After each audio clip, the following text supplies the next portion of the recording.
오늘의 말씀은 예레미야 애가 4장입니다. 슬프다. 어찌 그리 금이 빛을 잃고 순금이 변질하였으며 성소의 돌들이 거리 어귀마다 쏟아졌는고 순금에 비할 만큼 보배로운 시온의 아들들이 어찌 그리 토기장이가 만든 질 항아리 같이 여김이 되었는고 들깨들도 젖을 주어 그들의 새끼를 먹이나 딸 내 백성은 잔인하여 마치 광야의 타조 같도다. 젖먹이가 목말라서 혀가 입천장에 붙음이요 어린 아이들이 떡을 구하나 떼어줄 사람이 없도다. 맛있는 음식을 먹던 자들이 외롭게 거리거리에 있으며 이전에는 붉은 옷을 입고 자라난 자들이 이제는 거름더미를 안았도다. 전에 소돔이 사람의 손을 대지 아니하였는데도 순식간에 무너지더니 이제는 딸 내 백성의 죄가 소돔의 죄악보다 무겁도다. 전에는 존귀한 자들의 몸이 눈보다 깨끗하고 젖보다 희며 산호들보다 붉어 그들의 윤택함이 갈아서 빛낸 청옥 같더니 이제는 그들의 얼굴이 숯보다 검고 그들의 가죽이 뼈들에 붙어 막대기 같이 말랐으니 어느 거리에서든지 알아볼 사람이 없도다. 칼에 죽은 자들이 줄여 죽은 자들보다 나음은 토지 소산이 끊어짐으로 그들은 찔림 받은 자들처럼 점점 쇠약하여 가미로다. 딸 내 백성이 멸망할 때에 자비로운 부녀들이 자기들의 손으로 자기들의 자녀들을 삶아 먹었도다. 여호와께서 그의 분을 내시며 그의 맹렬한 진노를 쏟으시며 시온에 불을 지르사 그 터를 사르셨도다. 대적과 원수가 예루살렘 성문으로 들어갈 줄은 세상의 모든 왕들과 천하 모든 백성이 믿지 못하였었도다. 그의 선지자들의 죄들과 제사장들의 죄악들 때문이니 그들이 성읍 안에서 의인들의 피를 흘렸도다. 그들이 거리거리에서 맹인같이 방황함이요 그들의 옷들이 피에 더러워졌으므로 아무도 만질 수 없도다. 사람들이 그들에게 외쳐 이르기를 저리 가라 부정하다 저리 가라 저리 가라 만지지 말라 하였음이요 그들이 도망하여 방황할 때에 이방인들이 말하기를 그들이 다시는 여기서 살지 못하리라 하였도다. 여호와께서 노하여 그들을 흩으시고 다시는 돌보지 아니하시리니 그들이 제사장들을 높이지 아니하였으며 장로들을 대접하지 아니하였음이로다. 우리가 헛되이 도움을 바라므로 우리의 눈이 상함이요 우리를 구원하지 못할 나라를 바라보고 바라보았도다. 그들이 우리의 걸음을 엿보니 우리가 거리마다 다 다닐 수 없음이요 우리의 끝이 가깝고 우리의 날들이 다하였으며 우리의 종말이 이르렀도다.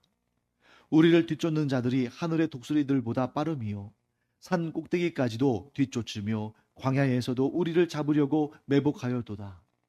우리의 콧김 곧 여호와께서 기름 부으신 자가 그들의 함정에 빠졌음이요 우리가 그를 가리키며 전에 이르기를 우리가 그의 그늘 아래에서 이방인들 중에 살겠다 하던 자로다.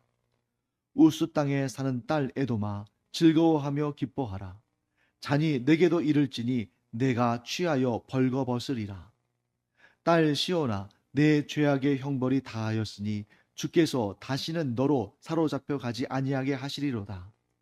딸 에도마 주께서 내 죄악을 벌하시며 내 허물을 드러내시리로다.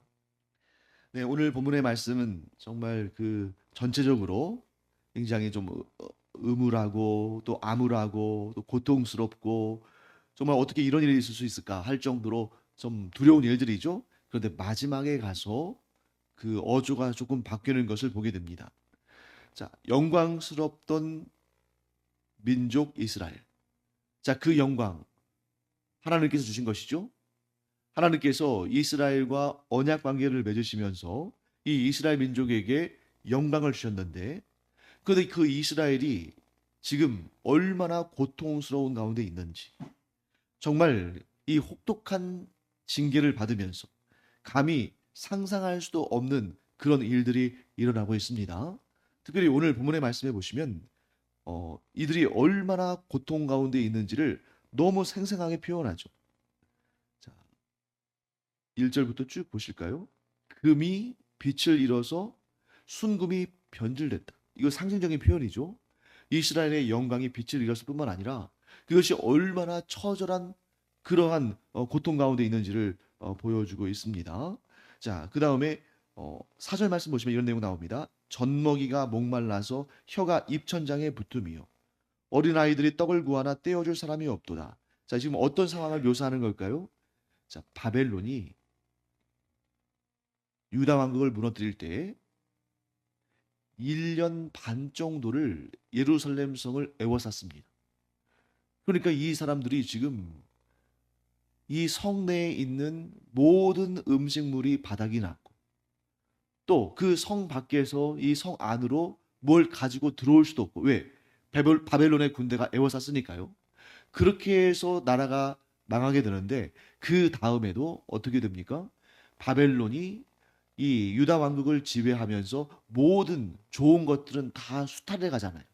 그러니까 얼마나 그들이 영광스럽고 형통하고 풍성했던 그 상황을 한 번에 다 잃어버리고 지금 이렇게 처절한 상태에 있는지를 선명하게 보여주고 있습니다. 자, 그래서 5절 말씀 보시면 또 이런 내용 나오죠. 네. 맛있는 음식을 먹던 자들이 외롭게 거리에 있으며 아무것도 먹지 못하고 지금 막 방황하고 있는 모습들이 그려지고 있는 거죠. 그리고 이전에는 붉은 옷을 입고 자라난 자들이. 자, 붉은 옷은 뭘 상징합니까? 이 붉은 옷을 만들기 위해서는 이 붉은색 염료를 써야 되는데 이 붉은색 염료는 굉장히 구하기도 힘들고 만들기도 힘들기 때문에 왕들이나 또는 귀족들이나 아주 부유한 사람들이나 입을 수 있는 그러한 화려한 옷인 것이죠. 그런데 그런 사람들이 이제는 거름더미를 안았도다. 쓰레기를 안고 살아간다는 것이죠. 자, 6절 말씀 볼까요? 전에 소돔이 사람의 손을 대지 아니하였는데도 순식간에 무너지더니. 자, 소돔이 사람의 손이 닿지도 않았는데도 순식간에 무너진 역사는 어디에 등장합니까? 창세기에 등장하잖아요. 이 창세기에 나오는 이 소돔의 역사. 그러니까 지금 오늘 이 본문으로 따진다면 이 본문의 역사와 시간적으로 따졌을 때 1000년도 더 이전이거든요. 이 사건은. 그러니까 1000년도 더 이전에 일어났던 소돔과 고모라의 멸망을 지금 예레미야가 언급합니다. 왜요?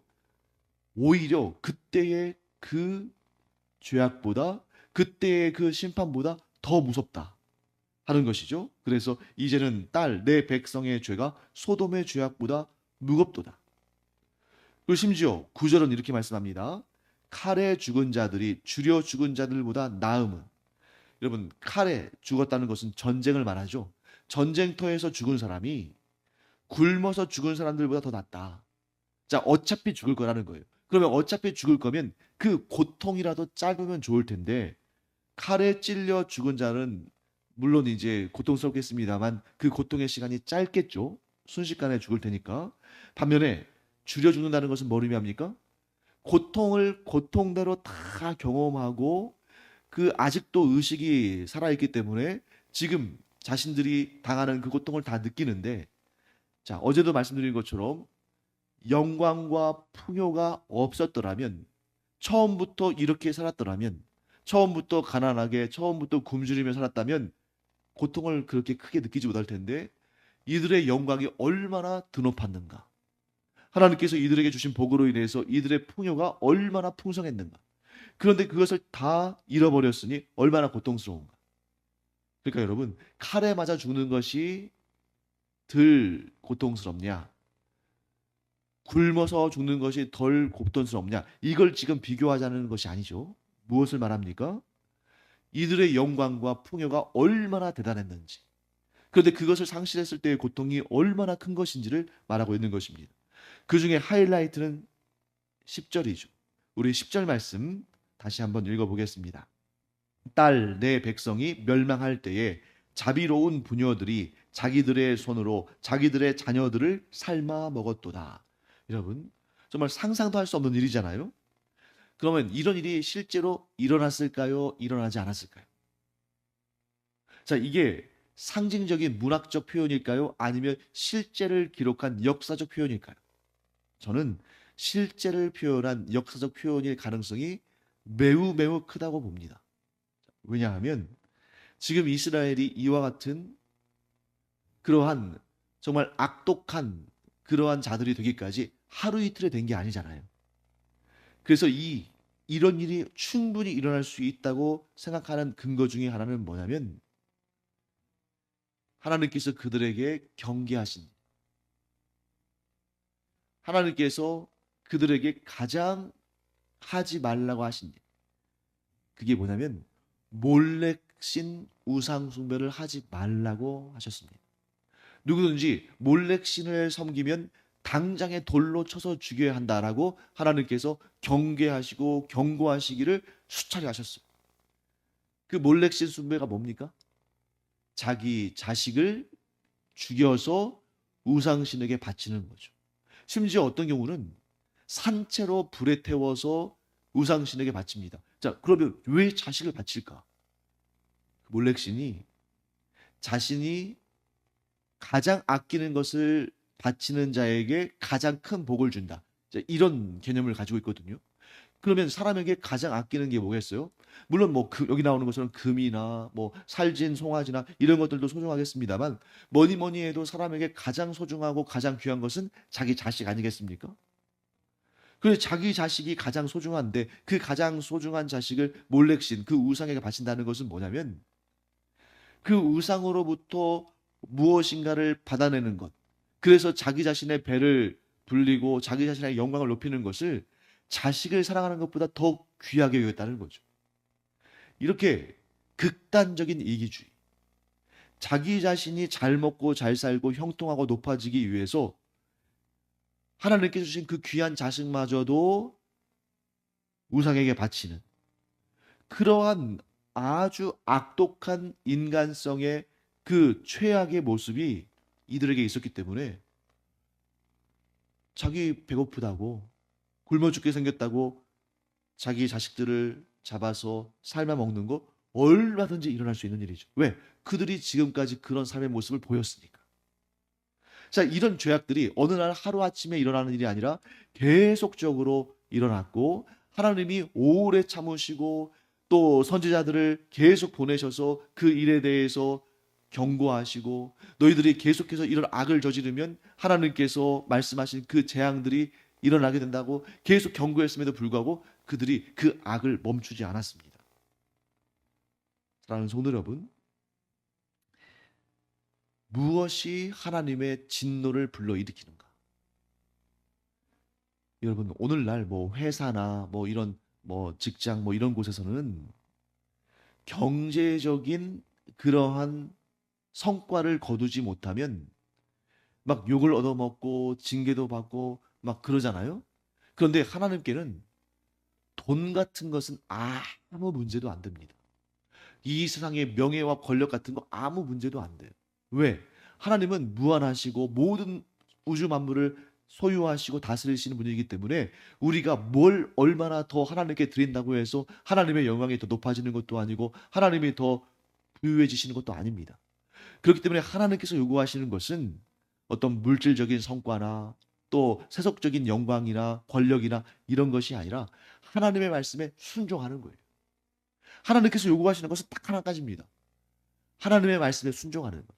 하나님만 믿고 하나님의 말씀에 순종하는 것. 다른 그 어떤 것도 하나님의 자리에 두지 않는 것. 이것만을 요구하시는데 이스라엘은 이것을 저버렸죠.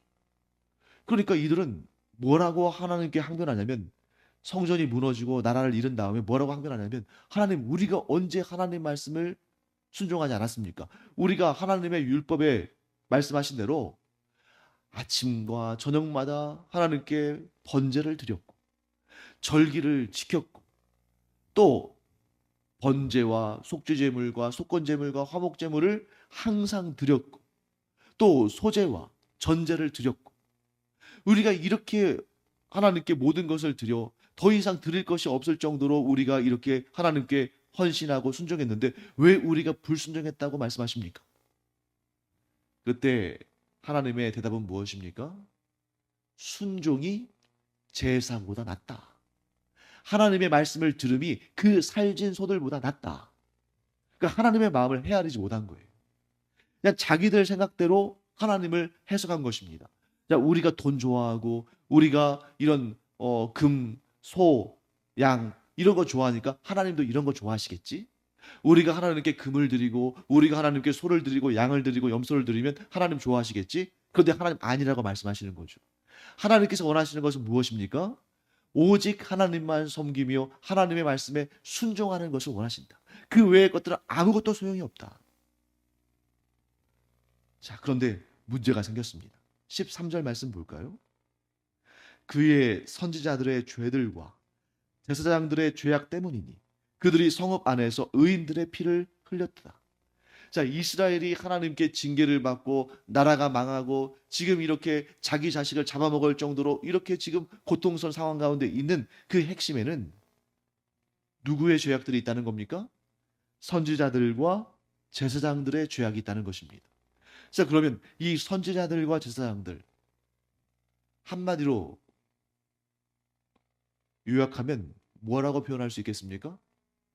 종교 지도자들, 영적인 지도자들, 이들에게 문제가 있다는 겁니다. 그럼 그 문제가 뭐냐? 의인들의 피를 흘렸다고 되어 있잖아요. 여기서 의인들은 어떤 사람들이겠습니까? 하나님의 말씀에 순종하고자 애쓰는 사람들. 자기의 유익과 자기의 쾌락을 내려놓고 하나님의 뜻에 순종하고자 힘쓰는 사람들.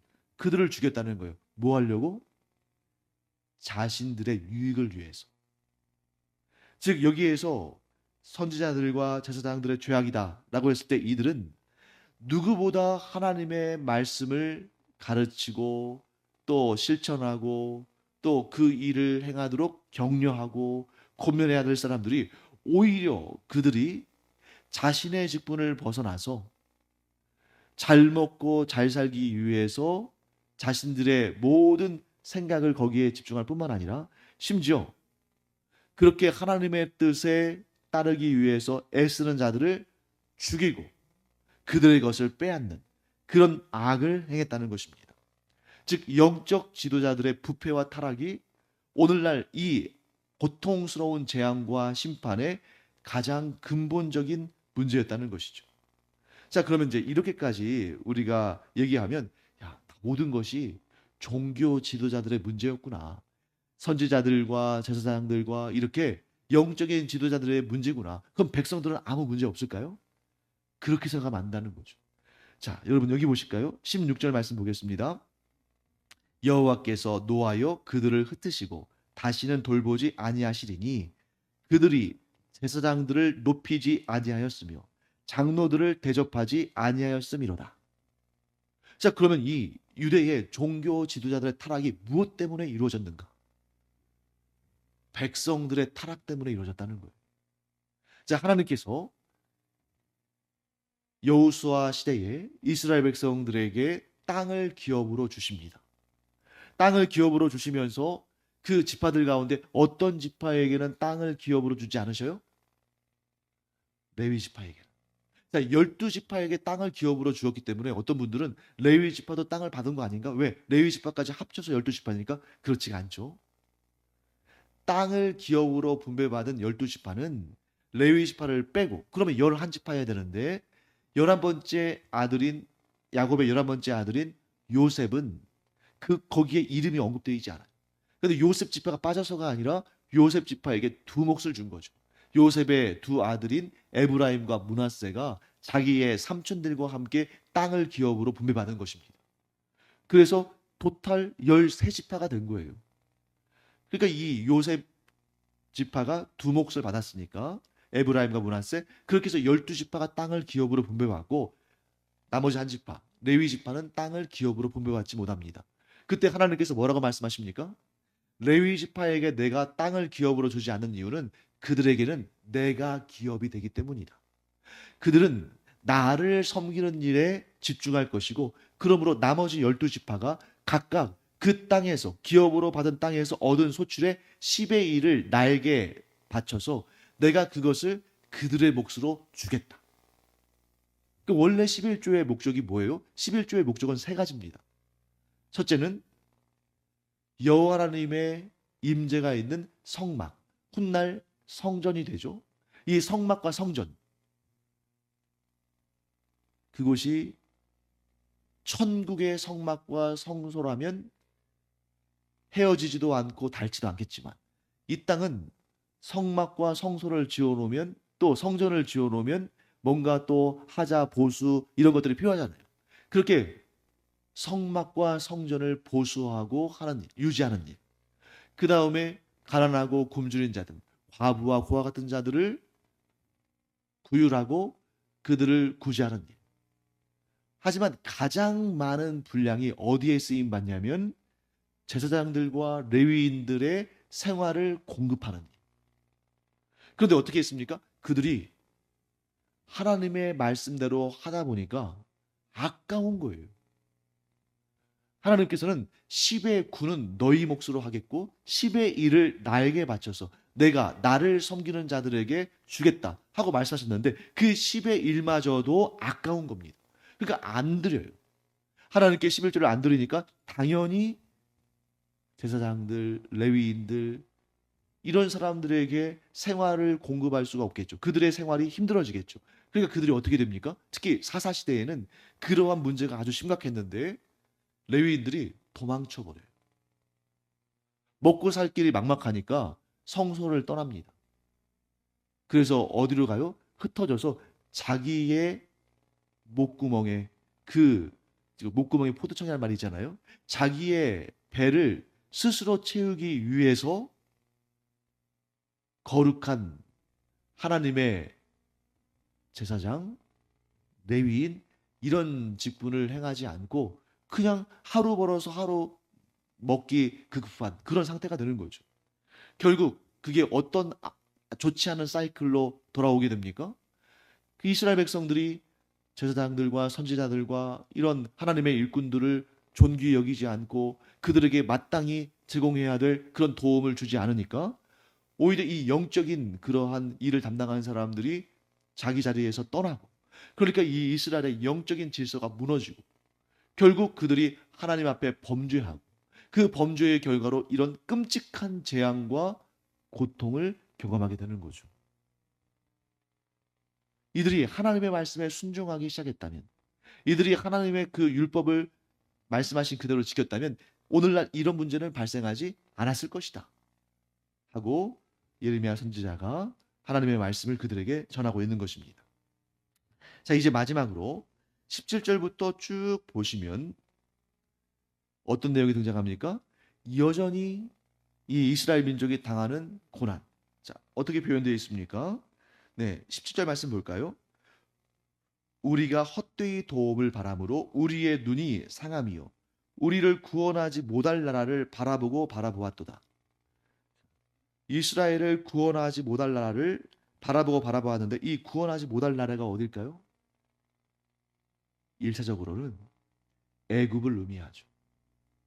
남유다 왕국이 멸망당할 때에 그때의 가장 정치적인 관점에서 볼 때 패착이 뭐였냐면 그 당시에 세계의 패권자로 도상하고 있는 바벨론을 배신하고 애굽 편에 서서 애굽의 도움을 받아서 바벨론의 세력을 물리치고자 했던 것이 그들의 정치적 외교적 패착이었습니다. 예레미야는 뭐라고 말씀합니까? 우리를 구원할 나라가 아니었다. 자, 그러면 이 이스라엘은 어떻게 했어야 됩니까? 그들을 구원하실 하나님을 바라보고 하나님을 의지하고 하나님께 의뢰했어야 되는데 그들을 구원하지 못할 썩은 동학줄 같은 애굽을 의지하다가 결국 망하게 됐다. 그래서 18절 말씀 끝에 보시면 우리의 날들이 다하였으며 우리의 종말이 이르렀도다. 20절 말씀 볼까요? 우리의 콧김 곧 여호와께서 기름 부으신 자가 그들의 함정에 빠졌으며 여호와 하나님께서 기름 부은 자 뭐겠어요? 이스라엘의 왕, 또 선지자, 제사장 이런 자들이 스스로 자기 꾀에 스스로 빠진 겁니다. 21절 말씀 볼까요? 우스 땅에 사는 딸 에도마 즐거워하며 기뻐하라. 잔이 내게도 이를지니 내가 취하여 벌거벗으리라. 자, 여러분 여기에서 즐거워하며 기뻐하라. 이거 어떤 어조로 들립니까? 비꼬는 거예요. 비꼬고 조롱하는 겁니다. 왜요? 자, 에돔이 이 유다 왕국이 바벨론에게 멸망당할 때 옆에서 지켜보고 즐거워했거든요. 조롱하고 모욕했거든요. 그때 하나님께서 예레미야 선지자를 통해서 뭐라고 말씀하십니까? 이제는 너희 차례다.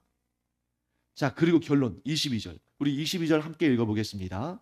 딸 시온아, 내 죄악의 형벌이 다하였으니 주께서 다시는 너로 사로잡혀 가지 아니하게 하시리로다. 딸 에도마, 주께서 내 죄악을 벌하시며 내 허물을 드러내시리로다. 아멘. 지금 최악의 상태에 있는 것은 시온이라고 표현된 이 이스라엘 민족이죠. 그런데 이 이스라엘 민족에게 주어진 재앙이 이제 끝에 달하는 거예요. 자, 이 말씀을 우리가 잘 봐야 되는데, 재앙의 끝, 심판의 끝, 그리고 이 이스라엘 백성들의 징계의 끝은 회복이다. 이스라엘이 지금 너무너무 고통스러운 가운데 있잖아요. 그런데 이 징계의 끝은 회복인데, 어떻게 해야 징계의 끝이 회복이 될까? 답은 하나입니다. 징계를 달게 받으라는 거예요. 자, 하나님께서 예레미야를 통해서 주시는 말씀의 핵심적인 내용은 뭐냐면, 너희의 죄로 말미암아 내가 너희에게 징계를 내렸는데 너희가 이 징계를 달게 받아라. 그러면 때가 이르매, 이 징계가 끝날 때쯤에 내가 너희를 회복시켜 줄 것이다. 자, 징계가 임했을 때에 그 징계를 달게 받는 것이 복이다. 사랑하는 성도 여러분, 우리가 죄를 지었을 때 하나님께서 그 죄를 용서하시지만 결코 그냥 용서하진 않으셔요. 하나님께 죄 용서를 받기 위해서는 하나님께 진정 회개해야겠죠. 그런데 하나님께서 우리가 회개한다고 해서 그냥 덮으시고 아무 일도 일어나지 않게 그냥 눈 감아주시는 것이 아닙니다. 오히려 그리스도인일수록 죄에 대한 징계가 확실해요. 착각해서는 안 됩니다. 똑같은 죄를 지었어도 하나님을 믿지 않는 자들은 하나님께서 막 무서운 징계를 내리시고, 하나님을 믿는 자들에게는 하나님께서 징계를 내리지 않으시거나 혹은 가볍게 지나가게 하시거나 그렇게 하실 거라고 우리가 기대하는데 그거 착각이에요. 오히려 그 죄가 다시는 시험하지 못하도록, 다시는 그 죄에 눈을 돌리지 않도록 하나님께서 확실하게 징계하십니다. 그리고 성경은 뭐라고 말씀하십니까? 그런 확실한 징계가 하나님의 사랑의 증거고 그것이 복이다. 그리고 여러분 생각해 보세요. 이 이스라엘 민족, 온 세상 모든 민족들 가운데 유일한 언약 백성, 언약 민족 아닙니까? 그러면 좀 하나님께서 좀 봐주셔서, 야, 똑같이 전쟁이 일어나고 똑같이 기근이 일어나고 똑같이 문제가 생겨도 하나님의 언약 백성들에게는 좀 너그럽게 대해주시면 좋을 것 같은데 아니에요. 나라가 완전 망했습니다. 포로로 끌려가서 70년을 있어야 돼요. 그러니 언약 백성의 입장에서 본다면 섭섭할 수 있죠. 하나님, 왜 우리가 이렇게 다른 나라, 다른 민족보다 더 고통을 당하고 더 고생해야 됩니까? 하나님 말씀하십니다. 너희가 내가 선택한 민족이고 이 징계를 내가 내리는 것은 너희를 사랑하기 때문이다.